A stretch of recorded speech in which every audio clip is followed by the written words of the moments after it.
श्री सुखदेव जी कहते हैं, परीक्षित, भगवान की जय गजेंद्र मोक्ष के पवित्र लीला समाप्त पापों का नाश करने वाली है। इसे मैंने तुम्हें सुना दिया। अब रैवत मनवंतर की कथा सुनो। पांचवे मनु का नाम था रैवत। वे चौथे वे चौथे मनु तामस के सके भाई थे। उनके अर्जुन, बलि, बिंद आदि कई पुत्र थे। उस मनवंतर में इंद्र का नाम था विभु और भूतर आदि देवताओं के प्रधान गण थे। परीक्षित, उस समय हिरण, रोमा, वैदशिरा, उदरवाहु आदि सप्त ऋषि थे। उनमें सुबर ऋषि की पत्नी का नाम था विकुंठा।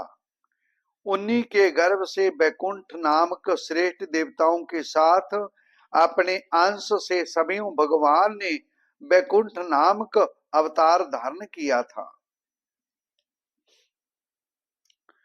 उन्हीं ने लक्ष्मी देवी की प्रार्थना से उनको प्रसन्न करने के लिए वैकुंठ धाम की रचना की थी। वह लोक समस्त लोकों में श्रेष्ठ है। उन वैकुंठनाथ के कल्याणमय गुण और प्रभाव का वर्णन मैं संक्षेप से तीसरे स्कंद में कर चुका हूं। भगवान विष्णु के संपूर्ण गुणों का वर्णन तो वह करें जिसने पृथ्वी के परमाणुओं की गिनती कर ली हो। छठे मानव चक्षु के पुत्र चक्ष थे। उनके पुत्र पुरुष, सौरम आदि कई पुत्र थे। इंद्र का नाम था मानद्रम और वरदान देवगण थे। जगतपति भगवान ने उस समय भी बैराज की पत्नी सभूति के गर्भ से अजित नाम का अवंसा अवतार ग्रहण किया था। उन्होंने ही समुद्र मथन करके देवताओं को अमृत पिलाया था। वे ही कच्छप रूप धारण करके मंदराचल की मधानी के आधार बने थे। राजा परीक्षित ने पूछा, भगवान ने क्षीर सागर का मंथन कैसे किया? उन्होंने कच्छप रूप धारण करके किस कारण और किस उद्देश्य से मंदराचल को अपनी पीठ पर धारण किया? देवताओं को उस समय अमृत कैसे मिला और भी कौन कौन सी वस्तुएं समुद्र से निकली? भगवान की जय लीला बड़ी ही अद्भुत अद्भुत है। आप कृपा करके अवश्य सुनाइए।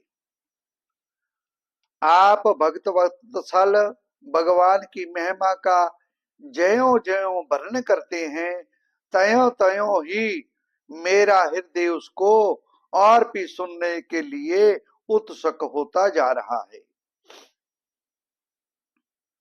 सूत जी ने कहा, सौनक ऋषियों, भगवान सुखदेव जी ने राजा परीक्षित के प्रश्न का अभिनंदन करते हुए भगवान की समुद्र मथन की लीला वर्णन आरंभ किया। सुखदेव जी कहते हैं, परीक्षित, जिस समय की यह बात है, उस समय असुरों ने अपने तीखे शास्त्रों से देवताओं को पराजित कर दिया था। उस युद्ध में बहुत के तो प्राणों पर ही बन आई थी। रणभूमि में गिरकर फिर उठ ना सके। दुर्वासा के हिसाब से तीनों लोक और सभी इंद्र भी श्रीहीन हो गए थे। उनकी ताकत खत्म हो गई थी। जहां तक के जग याति धर्म कर्मों का भी लोप हो गया था। जग होने बंद हो गए थे। सत्कर्म बंद हो गया था।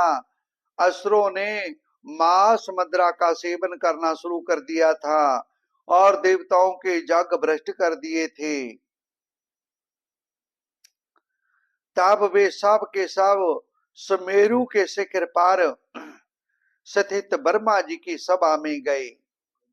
वहां उन लोगों ने बड़ी नम्रता से ब्रह्मा जी की सेवा में अपनी परिस्थिति का विस्तृत विवरण उपस्थित किया।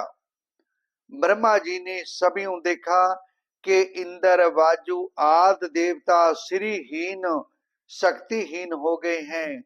लोगों की परिस्थिति बड़ी विकट संकटग्रस्त हो गई है। समर्थ ब्रह्मा जी ने अपना मन एकाग्र करके परम पुरुष भगवान का स्मरण किया। फिर थोड़ी देर रुककर प्रफुल्लित मुख से देवताओं को संबोधन करते हुए कहा, देवताओं, मैं शंकर की तुम लोग तथा असुर दैत्य मनुष्य पशु पक्षी सब लोग भगवान की शरण में चलते हैं। हम लोग उन अविनाशी पुरख की शरण ग्रहण करें। उनकी दृष्टि में ना कोई वध का पात्र है और ना रक्षा का। उनके लिए तो कोई उपेक्षणीय है, ना कोई आदर का पात्र ही। उन्होंने इस समय प्राणियों के कल्याण के लिए सत्व गुण को स्वीकार कर रखा है, इसलिए चाहे जगत की स्थिति और रक्षा का अवसर है। हम सभी उन्हीं जगत गुरु परमात्मा की शरण ग्रहण करते हैं। वे देवताओं के प्रिय हैं और देवता उनके प्रिय, इसलिए हम निजनों का वे अवश्य ही कल्याण करेंगे। इन लोगों ने भगवान के स्वरूप और धाम के संबंध में पहले से ही बहुत कुछ सुन रखा था, परंतु वहां जाने पर उन लोगों को कुछ दिखाई ना पड़ा। इसलिए ब्रह्मा जी एकाग्र मन से वेदवाणी के द्वारा भगवान की स्तुति करने लगे। ब्रह्मा जी बोले, हे भगवान, आप निर्विकार सत्य अनंत आदि पुरुष हैं। सबके हृदय में आंतर्यामी रूप से विराजमान है, अखंड एवं आत्रिक हैं। मान जहां जहां जाता है वहां वहां आप पहले ही विद्यमान रहते हैं। वाणी आपका निरूपण नहीं कर सकती। आप समस्त देवताओं के आधारणीय और सभी ओम प्रकाश हैं। हम सब आपके चरणों में नमस्कार करते हैं। प्रभु, हमारी बेनती स्वीकार करिए। हे भगवान, आपकी शरण में आई हैं। हे बैकुंठनाथ, उन्हीं की बनाई हुई पृथ्वी उनका चरण है। इस भी पृथ्वी पर यराजुज, अंडज, स्वेदज और उदिज ये 4 प्रकार के प्राणी रहते हैं। हे परमात्मा, हम आपको नमस्कार करते हैं। प्रभु, हम आपके शरणागत हैं और चाहते हैं कि मंद मंद मुस्कान से युक्त आपका मुख कमल अपने उन्हीं नेत्रों से देखें। आप कृपा करके हमें उसका दर्शन कराइए। जैसे वृक्ष की जड़ को पानी से सींचना उसकी बड़ी बड़ी शाखाओं और छोटी छोटी डालियों को भी सींचना है, वैसे ही सर्वात्मा भगवान की आराधना प्राणियों की और अपनी भी आराधना है। सुखदेव जी कहते हैं, परीक्षित, जब देवताओं ने सर्वशक्तिमान भगवान श्री हरि की ब्रह्मा जी समेत इस प्रकार स्तुति की, तब वे उनके बीच में प्रकट हो गए। उनके शरीर की प्रभा ऐसी थी मानो हजारों सूरज एक साथ ही उग गए हों। भगवान की उस प्रभा से सभी देवताओं की आंखें चौंधिया गई। वे भगवान को तो क्या, आकाश दिशाएं पृथ्वी अपने शरीर को भी ना देख सकी।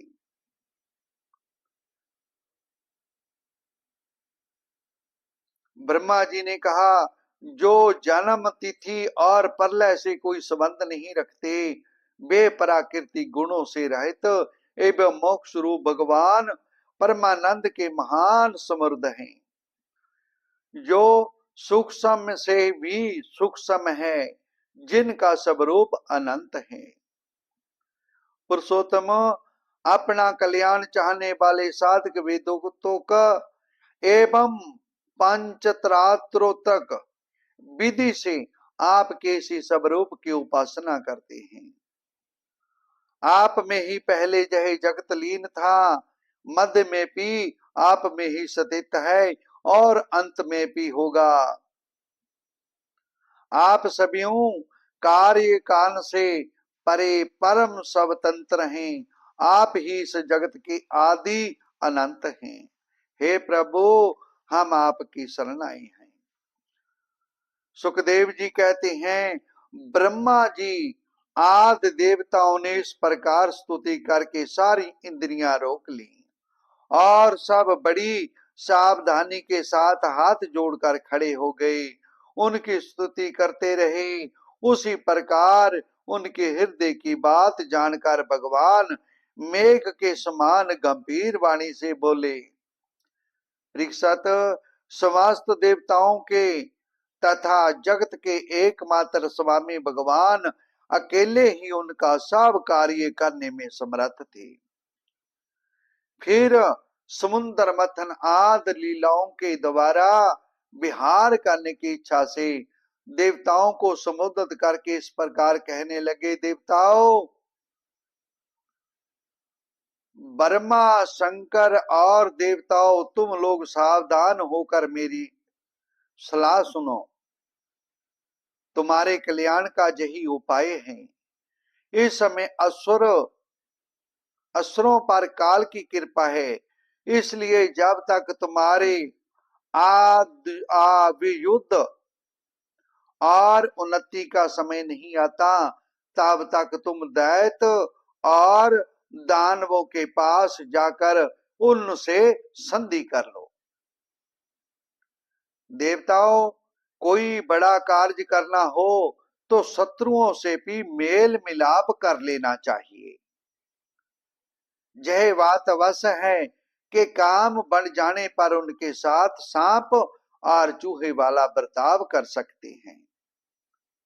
अब तुम कमजोर हो गए हो, तुम शक्तिहीन हो गए हो, इसलिए तुम उनके पास जाओ और उनसे संधि करो।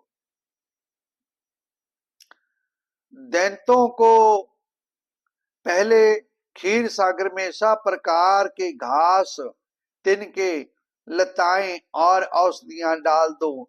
फिर तुम लोग मंदराचल की मधानी और वास्कनाग की रस्सी बनाकर उसमें समुद्र मथन करें। अब आलस और प्रमाद का समय नहीं है। देवताओं, विश्वास रखो।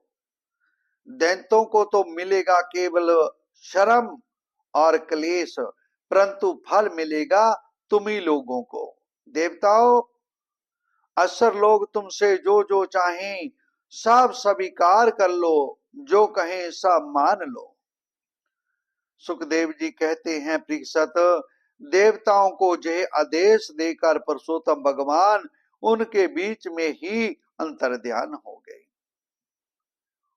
उनकी लीला का रहस्य कौन समझे? वो भगवान हैं, सर्वशक्तिमान हैं, सर्व जगह पे विराजमान हैं, कण कण में विराजमान हैं। इसके बाद देवता लोग बलि के पास पहुंचे। बलि ने तीनों लोकों को जीत लिया था। वे समस्त संपत्तियों से सेवत एवं असुरु सेनापतियों से सुरक्षित होकर राज सिंहासन पर बैठे हुए थे। बुद्धिमान इंद्र ने बड़ी मधुर वाणी से समझाते हुए राजा बलि से विनती की, जिनकी शिक्षा सभी भगवान ने दी थी। वह बात दैत्यराज बलि को जंच गई। वहां बैठे हुए दूसरे सेनापति संबर, अरिष्टनेमी और 53 निवासी असुरों को यह बात बहुत अच्छी लगी। तब देवता और असुरों ने आपस में संधि समझौता करके मित्रता कर ली। परीक्षित, वे सब मिलकर अमृत मथन के लिए पूर्ण उद्योग करने लगे। इसके बाद उन्होंने अपनी शक्ति से मंदराचल को उखाड़ लिया और ललकारते तथा गुजरते गरजते हुए उसे समुद्र तट की ओर ले चले। उनकी भुजाएं पृग के समान थी, शरीर में शक्ति थी और अपने अपने बल का घमंड तो था ही, परंतु एक तो वह मंदराज पर्वत ही बहुत भारी था, दूसरे उसे ले जाना बहुत दूर था। इससे इंद्र बलि आदि सब के सब हार गए। जब जे किसी प्रकार भी मंदराचल को आगे ना ले जा सके, तब भगवान से विनती की। उन देवता और असुरों के हाथ, कमर और कंधे टूट ही गए थे। सुखदेव जी कहते हैं, असुरों ने और देवताओं ने भगवान को विनती की, भगवान इसे ले जाने के लिए हम असफल हैं, आप कृपा करो, इसे समुद्र तट पर ले जाएं। भगवान के आशीर्वाद से वे वहां चले गए। सुखदेव जी कहते हैं, परीक्षित, देवता और असुरों ने नागराज वासुक को यह वचन देकर समुद्र मथन से प्राप्त होने वाले अमृत में तुम्हारा भी हिस्सा रहेगा, उन्हें भी समतलित कर लिया। इसके बाद उन लोगों ने वासुक नाग को नेति के समान मंदराचल में लपेट कर भली भांत उदय हो बड़े उत्साह और आनंद से अमृत के लिए समुद्र मथन प्रारंभ किया। उस समय पहले पहल अजित भगवान वासुक के मुख की ओर लग गए, इसलिए देवता भी उधर ही आ जुटे। परंतु भगवान की जय चेष्टा दैत्य सेनापतियों को पसंद न आई। उन्होंने कहा, पूछ तो सांप का अशुभ अंग है, हम उसे नहीं पकड़ेंगे। हमने वेद शास्त्रों का विधि पूर्वक अध्ययन किया है, ऊंचे वंश में हमारा जन्म हुआ है और वीरता के बड़े बड़े काम हमने किए हैं, हम अशुद्ध अंग नहीं पकड़ेंगे। देवता लोग उसकी पूंछ पकड़ेंगे और हम मुंह की तरफ हो जाएंगे। इस प्रकार अपना अपना स्थान निश्चित करके देवता और असुर अमृत प्राप्ति के लिए पूरी पूरी तैयारी से समुद्र मंथन करने लगे। परीक्षित, जब समुद्र मंथन होने लगा तब बड़े बड़े बलवान देवता और असुरों के पकड़े रहने पर भी वह भार की अधिकता और नीचे कोई आधार न होने के कारण मंदराचल समुद्र में डूबने लगा। इस प्रकार अत्यंत बलवान दैत्यों द्वारा अपना सब किया कराया मिट्टी में मिलते देख उनका मन टूट गया, सबके मुंह पर उदासी छा गई। उस समय भगवान ने देखा कि जय तो विघ्न राज की करतूत है, इसलिए उन्होंने उसके निवारण का उपाय सोचकर अत्यंत विशाल विचित्र कश्यप का रूप धारण किया और समुद्र के जल में प्रवेश करके मंदराचल को ऊपर उठा लिया। भगवान की शक्ति अनंत है, वे सत संकल्प हैं, उनके लिए यह कौन सी बड़ी बात थी। देवता और असुरों ने देखा कि मंदराचल तो ऊपर उठाया है, तब वे फिर से समुद्र मथने के लिए उठ खड़े हुए। उस समय भगवान ने जम्बू द्वीप के समान 1 लाख योजन फैली हुई अपनी पीठ पर मंदराचल को धारण कर रखा था। राजा परीक्षित, जब बड़े बड़े देवता और असुरों ने अपने बाहुबल से मंदराचल को प्रेरित किया, तब वह भगवान की पीठ पर घुसने लगा। अनंत शक्तिशाली आदि कछ भगवान को उस पर्वत का चक्कर लगाना ऐसा जान पड़ता था मानो कोई उनकी पीठ खुजला रहा हो। साथ ही समुद्र मंथन संपन्न करने के लिए भगवान ने अस्त्रों में उनकी शक्ति और बलि को बढ़ाते हुए अस्त्र रूप से प्रवेश किया। वैसे ही उन्होंने देवताओं को उत्साहित करते हुए उनमें देव रूप से प्रवेश किया और वासुक नाग के निद्रा के रूप से इधर पर्वत के ऊपर दूसरे पर्वत के समान बनकर सहस्रबाहु भगवान अपने हाथों से उसे दबाकर स्थित हो गए। उस समय आकाश में ब्रह्मा, शंकर, इंद्र आदि उनकी स्तुति, उनके ऊपर पुष्पों की वर्षा करने लगे। इस प्रकार देवता और असुरों के समुद्र मंथन करने पर भी जब अमृत ना निकला, तब सभी अजित भगवान समुद्र मंथन करने लगे। मेघ के समान सावले शरीर पर सुनहला पीतांबर, कानों में बिजली के समान चमकते हुए कुंडल सुंदर लग रहे थे। जब जित भगवान ने इस प्रकार समुद्र मंथन किया, तब समुद्र में बड़ी खलबली मच गई। वह अत्यंत उग्र विष दिशा विदिशा में ऊपर नीचे पर्वत उड़ने और फैलने लगा। इस असम विषय में बचने का कोई उपाय भी ना मिला। जब विष निकली, तब सब भयभीत होकर संपूर्ण प्रजा और प्रजापति किसी के द्वारा त्राण और मिलने पर भगवान सदाशिव की शरण में गए। भगवान शिव को विनती की, हे त्रिपुंडधारी, हे त्रिशूलधारी, त्रिनेत्रधारी भगवान शंकर, आप कृपा करें। भगवान शंकर सती जी के साथ कैलाश पर्वत पर विराजमान थे। बड़े बड़े ऋषि मुनि उनकी सेवा कर रहे थे, उनकी स्तुति कर रहे थे। वहां तीनों लोकों के अद्भुत और मोक्ष के लिए तपस्या कर रहे थे। वे हरि के भजन में लीन थे। प्रजापतियों ने उनका दर्शन करके उनकी स्तुति करते हुए प्रणाम किया।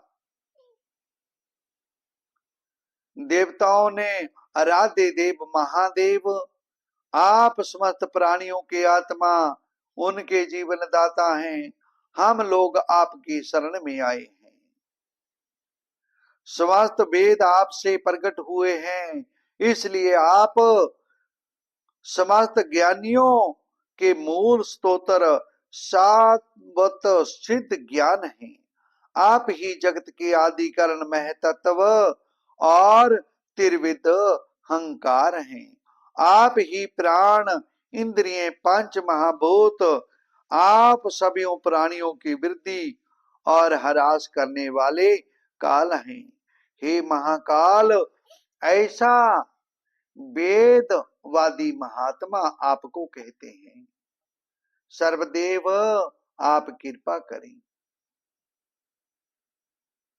आपने कामदेव दक्ष के यज्ञ, त्रिपुरासुर और कालकूट विष, जिसको आप अभी अभी अवश्य ही पी जाएंगे, और अनेक जीव द्रोही अस्त्रों को नष्ट कर दिया है। परंतु जहे कहने से आपकी कोई स्तुति नहीं होती है। प्रभु, हम आपकी शरणाई हैं। हम लोग तो केवल आपके इसी लीला विहारी रूप को देख रहे हैं, आपके परम स्वरूप को हम नहीं जानते। हे महादेव, हे प्रभु, हम आपकी शरणाई हैं। शिव भगवान शिव जी ने कहा, देवी, यह बड़े खेद की बात है, देखो तो सही, समुद्र मंथन से निकले हुए कालकूट विष के कारण प्रजा पर कितना बड़ा दुख आ पड़ा है। ये बेचारे किसी प्रकार अपने प्राणों की रक्षा करना चाहते हैं। इस समय मेरा यह कर्तव्य है कि मैं इन्हें निर्भर कर दूं। जिनके पास शक्ति समर्थ है, उनके जीवन की सफलता इसी में है। दीन दुखियों की रक्षा करें। उनके ऊपर जो कृपा करता है उस पर सर्वात्मा भगवान श्री कृष्ण प्रसन्न होते हैं। जा भगवान प्रसन्न हो जाते हैं, तब चराचर जगत के साथ मैं भी प्रसन्न हो जाता हूँ। इसलिए अभी अभी मैं इस विष को भक्षण करता हूँ, जिससे मेरी प्रजा का कल्याण हो। देवादिदेव भगवान शंकर सबकी कामना पूर्ण करने वाले हैं। उनका जय कल्याणकारी अद्भुत कर्म सुनकर सुपूर्ण प्रजा, दक्ष कन्या सती, ब्रह्मा जी और सभी विष्णु भगवान भी उनकी प्रशंसा करने लगे। जिस समय भगवान शंकर विषपान कर रहे थे, उसमें उनके हाथ में थोड़ा सा विष टपक पड़ा था। उसे विषु, सांप तथा अन्य विषैले जीवों ने एवं विषैली औषधियों ने ग्रहण कर लिया था। सुखदेव जी कहते हैं, इस प्रकार जब भगवान शंकर ने विष पी लिया, तब देवता और असुरों को बड़ी प्रसन्नता हुई। वे फिर नए उत्साह से समुद्र मथने लगे। तब समुद्र से कामधेनु प्रकट हुई। वह अग्निहोत्री की सामग्री उत्पन्न करने वाली थी, इसलिए ब्रह्मलोक तक पहुंचाने वाले जग के लिए उपयोगी पवित्र घी, दूध आदि प्राप्त करने के लिए ब्रह्मवादी ऋषियों ने उसे ग्रहण कर लिया। वो ब्रह्मलोक में चली गई। उसके बाद उच्च सर्वा नाम का घोड़ा निकला। वह चंद्रमा के समान श्वेत वर्ण का था। बलि ने उसे लेने की इच्छा प्रकट की। इंद्र ने उसे नहीं चाहा, क्योंकि भगवान ने उसे पहले ही सिखा रखा था। तदनंतर ऐरावत नामक श्रेष्ठ हाथी निकला। उसके बड़े बड़े 4 दांत थे। कैलाश की शोभा को मात करते थे। तत्पश्चात कौस्तुभ नामक पदराग मणि समुद्र से निकली। उस मणि को अपने हृदय पर धारण करने के लिए अजित भगवान ने लेना चाहा। परीक्षित, इसके बाद स्वर्ग लोक की शोभा बढ़ाने वाला कल्प वृक्ष निकला। जाचकों की इच्छाएं उनकी इच्छित वस्तु देकर वैसे ही पूर्ण करता रहता है, जैसे पृथ्वी पर तुम सबकी इच्छा पूर्ण करते हो। तत्पश्चात अप्सराएं प्रकट हुई। वे सुंदर वस्त्रों में सुजीजित एवं गले में स्वर्णहार पहने हुए थी। विलास परिचित वन से देवताओं को सुख पहुंचाने वाली हुई। इसके बाद शोभा की मूर्ति सभ्यों भगवती लक्ष्मी देवी प्रकट हुई। वे भगवान की नित्य शक्ति है। उनकी बिजली के समान चमकीली छटा से दिशाएं जगमगा उठी। उनके सौंदर्य, औदर, यौवन, रूप, रंग और महिमा से सबका चित्त खिंच गया। देवता, असुर, मनुष्य सभी ने चाहा कि जे हमें मिल जाए।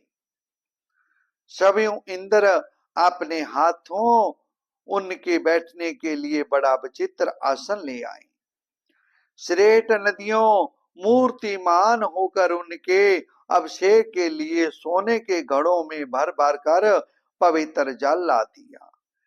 पृथ्वी ने अभिषेक के योग सब औषधियां दी।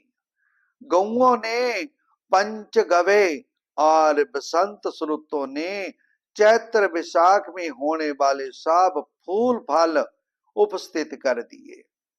इन सामग्रियों से ऋषियों ने विधि पूर्वक उनका अभिषेक संपन्न किया। गंधर्वों ने मंगलमय गीत तान छोड़ दी। नर्तकियां नाच नाच कर गाने लगी।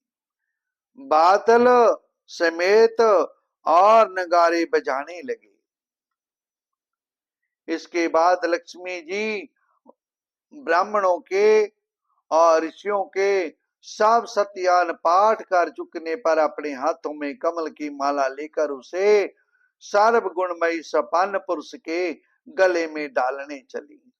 माला के आसपास उसकी सुगंध से मतवाले हुए बारे गुजार रहे थे। उनकी कमर बहुत पतली थी। दोनों उन पार चंदन और केसर का लेप किया हुआ था। उन्नी किन्नी ने धर्माचरण तो है, परंतु प्राणियों के प्रति वे प्रेम का पूरा बर्ताव नहीं करते। त्यागी तो हैं, परंतु केवल त्याग ही तो मुक्ति का कारण नहीं है। उन्हीं सबको किसी ना किसी के लिए त्याग दिया। लक्ष्मी जी सब में इस प्रकार कुछ ना कुछ देखती जाती थी और सबको इनकार करती थी। इस प्रकार सोच विचार कर अंत में लक्ष्मी जी ने अपने चिर अभीष्ट भगवान को ही वर के रूप में चुना, क्योंकि उनमें समस्त सद्गुण नित्य निवास करते हैं। प्राकृत गुण उनका स्पर्श नहीं कर सकते। अनिमा आदि समस्त गुण उनको चाहा करते हैं, परंतु वे किसी की अपेक्षा नहीं रखते। लक्ष्मी जी ने भगवान के गले में वह नवीन कमलों की सुंदर माला पहना दी, जिसके चारों ओर झुंड के झुंड मतवाले मधुकर गुंजार कर रहे थे। उसके बाद लज्जापूर्ण मुस्कान और प्रेम पूर्ण चितवन से अपने निवास स्थान उनके स्थल को देखती हुई उनके पास ही खड़ी हो गई। जगत पिता भगवान ने जग जननी समस्त संपत्तियों की अधिष्ठात्र देवता श्री लक्ष्मी जी को अपने स्थल पर ही सर्वदा निवास करने का स्थान दे दिया। लक्ष्मी जी ने वहां विराजमान होकर अपनी करुणा भरी चितवन से तीनों लोक और अपनी प्यारी प्रजा का अभिवृत की। उस समय शंख तुरही मृदंग बजने लगे। ब्रह्मा रुद्र अंगिरा आदि सा प्रजापति पुष्प वर्षा करते हुए भगवान के ऊपर फूलों की वर्षा करने लगे। देवता प्रजापति प्रजा सभी लक्ष्मी जी की कृपा से शील आदि उत्तम गुण से संपन्न होकर बहुत सुखी हो गए। परीक्षित, इधर जब लक्ष्मी जी ने दैत्य और दानवों की उपेक्षा कर दी, तब वे लोग निर्मल निर्जल और लोभी हो गए।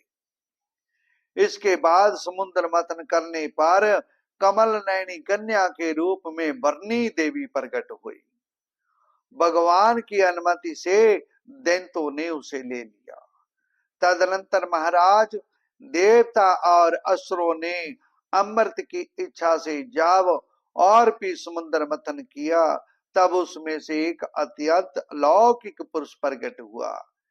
उसकी भुजाएं लंबी एवं छोटी थी। उनका गला शंकर के समान उदार चढ़ाव वाला था। आंखों से लालमा थी। शरीर का रंग बड़ा सुंदर सांवला था। गले में माला, उसके हाथों में कंगन और अमृत से भरा हुआ कलश था। वह साक्षात विष्णु भगवान के अंश अवतार थी। वे ही अजुर्वेद के पर्वत तक यज्ञ भोगता धनवंतरी के नाम से सुप्रसिद्ध हुए। जब दैत्यों की दृष्टि उन पर तथा उनके हाथों में अमृत से भरे हुए कलश पर पड़ी, तब उन्होंने शीघ्रता से बलात् उस अमृत के कलश को छीन लिया। तो पहले से ही इस ताक इस ताक में थे। किसी तरह समुद्र मंथन से निकली हुई सभी वस्तुएं हमें मिल जाएं। जब असुर उस अमृत से भरे कलश को छीन ले गए, तब देवताओं का मान विषाद से भर गया। वे भगवान की शरण में आए। उनकी दीन दशा देखकर भागवत वत्सल भगवान ने देवताओं से कहा, तुम लोग खेद मत करो, मैं अपनी माया से उनसे आपस की फूट डालकर तुम्हारा काम कर देता हूं। परीक्षित, अमृत लोपित दैत्यों ने उसके लिए आपस में झगड़ा खड़ा हो गया। सभी कहने लगे, पहले मैं पीऊंगा, पहले मैं पीऊंगा, तुम नहीं ले सकते। राक्षस आपस में ही लड़ने झगड़ने लगे और देवताओं के साथ भी झगड़ा हो गया। बलवान दैत्यों का विरोध करने लगे। जिन्होंने कलश छीन कर अपने हाथ में कर लिया था, वे ईर्षा बस धर्म की दुहाई देकर उनको रोकने और बार कहने लगे, भाई देवताओं ने भी हमारे बराबर ही परिश्रम किया है, उनको भी यज्ञ भाग के समान इसका भाग मिलना चाहिए। इस प्रकार इधर दैत्यों में तू मैं हो रही थी, उधर सभी उपाय जानने वालों के स्वामी चतुर श्रोमणी भगवान अत्यंत अद्भुत और अवतरणीय स्त्री का रूप धारण कर लिया, जिसको मोहिनी रूप कहते हैं। शरीर का रंग नील कमल के समान श्याम एवं देखने योग्य था। अंग प्रत्यंग बड़े ही आकर्षक थे। नई जवानी के कारण उनके शरीर में लालसा छाई हुई थी। मुख से निकली हुई सुगंध के प्रेम से गुणगुनाते हुए भौरे उस पर टूटे पड़ते थे। अपने लंबे केश पासों से उन्होंने खिले हुए केले के पुष्पों की माला गूंद रखी थी। इसके चरणों के नुपुर मधुर दबने से रुण झुण कर रहे थे। अपनी सजल मुस्कान नाचती हुई तिरछी और बाहें विलास परी चितमन से मोहिनी रूप धारी भगवान दैत सेनापतियों के चित्त में बार बार कमोदीपन करने लगे। सुखदेव जी कहते हैं, परीक्षित, असुर आपस के सद्भाव प्रेम को छोड़कर एक दूसरे की निंदा कर रहे थे। डाकू की तरह एक दूसरे के हाथ से अमृत का कलश छीन रहे थे। इसी बीच में उन्होंने देखा कि एक बड़ी सुंदर स्त्री उनकी ओर चली आ रही है। वे सोचने लगे, जैसा अनुभव सैदर है, शरीर से किसी से कितनी अद्भुत छटा छिटक रही है। हम इसी के हाथ में अमृत का कलश दे देते हैं और यही बांट देंगे। और राक्षसों ने उस सुंदरी के हाथ में अमृत का कलश दे दिया और उसे बांटने के लिए विनती करने लगे। सुंदरी, अवश्य ही विधाता ने दया करके शरीर धारियों की संपूर्ण इंद्रियों एवं मन को तृप्त करने के लिए तुम्हें जहां भेजा है। वैसे हम लोग एक ही जाति के हैं, फिर भी हम सब एक ही वस्तु चाह रहे हैं, इसलिए हमें डा और बैर की गांठ पड़ गई है। सुंदरी, तुम हमारा झगड़ा मिटा दो, ये अमृत बांट दो। भगवान ने कहा, आप लोग महर्षि कश्यप के पुत्र हैं, मैं हूं कुटला, आप लोग मुझ पर न्याय का भार क्यों डाल रहे हो? विवेकी पुरुष स्वेच्छाचारिणी स्त्रियों का कभी विश्वास नहीं करते। दैंतो, कुत्ते और व्यभिचारिणी स्त्रियों की मित्रता स्थायी नहीं होती। तुम मेरे पे भरोसा क्यों करते हो? सुखदेव जी कहते हैं, परीक्षित, मौनी की परिहास परी वाणी से दैत्यों के मन में और भी विश्वास हो गया और वो मौनी रूप भगवान पे भरोसा करने लगे। उन लोगों ने रसपूर्ण भाव से हंसकर अमृत का कलश मौनी के हाथ में दे दिया। भगवान ने अमृत का कलश अपने हाथ में लेकर तनिक मुस्कुराते हुए मीठी वाणी से कहा, मैं उचित या अनुचित जो कुछ भी करूं वह सब तुम लोग स्वीकार कर लो। इसके बाद एक दिन का उपवास करके सब ने स्नान किया, हविष्य से अग्नि में हवन किया, गौ ब्राह्मण और समस्त प्राणियों को घास चारा अनादि तथा सत्यायन कराया। अपनी अपनी रुचि के अनुसार सबने नए नए वस्त्र धारण किए, सजे धजे और पंक्ति लगाकर सब बैठ गए। हाथ में अमृत का कलश लेकर मौनी सभा मंडल में आई। सब पंक्तियां देखी, एक असुरों की पंक्ति लगी थी और एक देवताओं की लगी थी। सुंदर कानों में सोने के कुंडल थे, उसकी नासिका कपोल मुख बड़े ही सुंदर थी। भगवान ने मौनी रूप में यह विचार किया कि असुर तो जन्म से ही क्रूर स्वभाव वाले हैं, इनको अमृत पिलाना सर्व को दूध पिलाने के बराबर है। भगवान ने देवता और असुरों की अलग अलग पंक्तियां बना दी थी, फिर दोनों की कतार बांधकर अपने अपने दल में बिठा दिया। इसके बाद अमृत का कलश लेकर भगवान दैत्यों के पास चले गए। उन्हें हाव भाव और कटाक्ष से मोहित करके दूर बैठे हुए देवताओं के पास आ गए। उन्हें अमृत पिलाने लगे, जिसे पी लेने पर बुढ़ापे और मृत्यु का नाश हो जाता है। परीक्षित, असुर अपनी की हुई प्रतिज्ञा का पालन कर रहे थे, उनका स्नेह भी हो गया था। वे स्त्री झगड़े में अपनी निंदा भी समझते थे, इसलिए वे चुपचाप बैठे रहे। मौनी ने उनका अमृत प्रेम हो गया था। वे डर रहे थे कि उससे हमारा प्रेम संबंध ना टूट जाए। मौनी ने पहले ही उन लोगों का बड़ा सम्मान किया था। जिस समय भगवान देवताओं को अमृत पिला रहे थे, उसी समय राहु दैत्य देवताओं का वेश बनाकर उनके बीच में आ बैठा। देवताओं के साथ उसने भी अमृत पी लिया, परंतु तत्क्षण चंद्रमा और सूर्य ने उसकी पोल खोल दी। अमृत पिलाते पिलाते ही भगवान ने अपने तीखी धार वाले चक्कर से उसका सिर काट डाला। अमृत का संग्रस होने से उसका धड़ नीचे गिर गया, परंतु फिर अमर हो गया। ब्रह्मा जी ने उसे ग्रह बना दिया।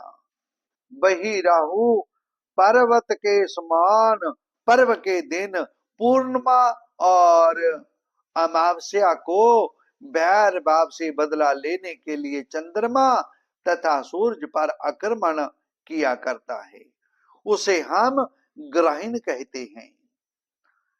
जब देवताओं ने अमृत पी लिया, तब समस्त लोगों को जीवन दान करने वाले भगवान ने बड़े बड़े दैत्यों के सामने ही मौनी रूप त्याग कर अपना सात्विक रूप धारण कर लिया।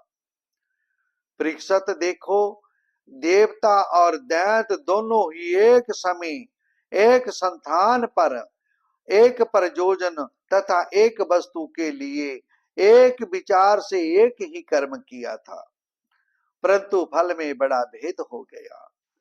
उनमें से देवताओं ने बड़ी सुगमता से अपने परिश्रम का फल अमृत प्राप्त कर लिया, क्योंकि उन्होंने भगवान के चरण कमलों की रज का आश्रय लिया था। परंतु उससे बेमुख होने के कारण परिश्रम करने पर भी असुरगण अमृत से वंचित ही रही। मनुष्य अपने प्राण, धन, कर्म, मन और वाणी आदि से शरीर एवं पुत्र आदि के लिए जो कुछ करता है वह व्यर्थ ही होता है, क्योंकि उसके मूल में भेद बुद्धि बनी रहती है। परंतु उन्हीं का प्राण आदि वस्तुओं के द्वारा भगवान के लिए जो कुछ किया जाता है वह सब भेदभाव से रहित होने के कारण अपने शरीर, पुत्र और समस्त संसार के लिए सफल हो जाता है।